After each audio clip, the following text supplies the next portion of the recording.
આજના દિવસ માટે બાઇબલમાંથી વચન યશાયાનું પુસ્તક અધ્યાય 59 વચન 26. કોઈ મધ્યસ્થ નથી, તે જોઈને તે વિસ્મય પામ્યો. આપણામાંથી ઘણા બધા લોકો એ માટે પ્રાર્થના કરવાનું બંધ કરી દે છે અને પરમેશ્વર પ્રત્યે કઠોર થઈ જાય છે, કારણ કે પ્રાર્થનામાં આપણે ફક્ત લાગણીશીલ રીતે જ રુચિ દાખવીએ છીએ. એવું કહેવું ખૂબ સારું લાગે છે કે આપણે પ્રાર્થના કરીએ છીએ અને આપણે પ્રાર્થનાના વિષયમાં પુસ્તકો પણ વાંચીએ છીએ જે જણાવે છે કે પ્રાર્થના લાભદાયક છે, અને જ્યારે આપણે પ્રાર્થના કરીએ છીએ ત્યારે આપણા મન શાંત થઈ જાય છે અને આપણા આત્માને ઊંચો ઉઠાવવામાં આવે છે. પરંતુ આ કલમમાં યશાયાનો અભિપ્રાય એ છે કે પ્રાર્થના વિશેના આવા વિચારોથી પરમેશ્વરને આશ્ચર્ય થાય છે.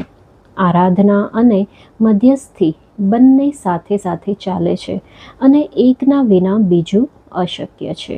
મધ્યસ્થી કરવાનો અર્થ એ છે કે જે વ્યક્તિ માટે આપણે પ્રાર્થના કરી રહ્યા છે તે વ્યક્તિ માટે ખ્રિસ્તના મનને પ્રાપ્ત કરવા માટેની ઊંચાઈ સુધી આપણે પોતાની જાતને ઊંચી કરીએ.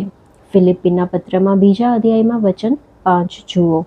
પરમેશ્વરની આરાધના કરવાને બદલે આપણે પરમેશ્વરને ઉપદેશ આપીએ છીએ કે પ્રાર્થનાએ કેવી રીતે કામ કરવું જોઈએ.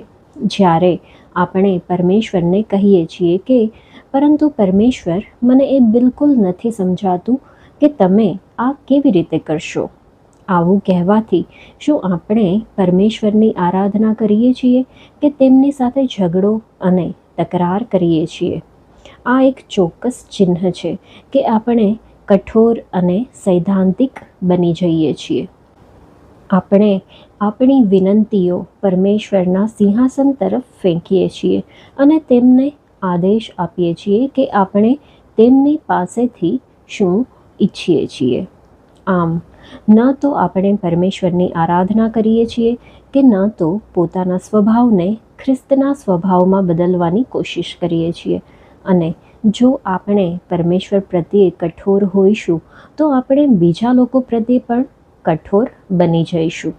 શું આપણે પરમેશ્વરની આરાધના એવી રીતે કરીએ છીએ કે જે આપણને તે સ્થાન સુધી ઊંચા ઉઠાવે જ્યાં આપણે પરમેશ્વરને પકડી શકીએ અને એટલા ગાઢ સંબંધમાં આવીએ કે જે લોકો માટે આપણે વિનંતી કરી રહ્યા છે તેમના વિશે પરમેશ્વરના વિચારોને જાણી શકીએ? શું આપણે પરમેશ્વર સાથે પવિત્ર સંબંધમાં જીવીએ છીએ કે આપણે કઠોર અને સૈદ્ધાંતિક બની ગયા છીએ? શું તમે પોતાની જાતને એવું વિચારતા અનુભવો છો કે યોગ્ય રીતે મધ્યસ્થી કરનાર કોઈ નથી? તો પછી તમે પોતે જ તેવા મધ્યસ્થ બનો. એવા વ્યક્તિ બનો કે જે પરમેશ્વરની આરાધના કરે અને તેની સાથે એક પવિત્ર સંબંધમાં જીવે. આ એક ખરેખર મહેનતનું કામ છે. એ યાદ રાખીને મધ્યસ્થી કરવાના વાસ્તવિક કાર્યમાં સામેલ થઈ જાઓ. એવું કાર્ય જે તમારી તમામ શક્તિ માંગે છે, પરંતુ એવું કામ જેમાં કોઈ ગુપ્ત જોખમો નથી. સુવાર્તા પ્રગટ કરવાના કામમાં તેના પોતાના જોખમો છે, પરંતુ મધ્યસ્થીની પ્રાર્થનામાં કોઈ જોખમો નથી.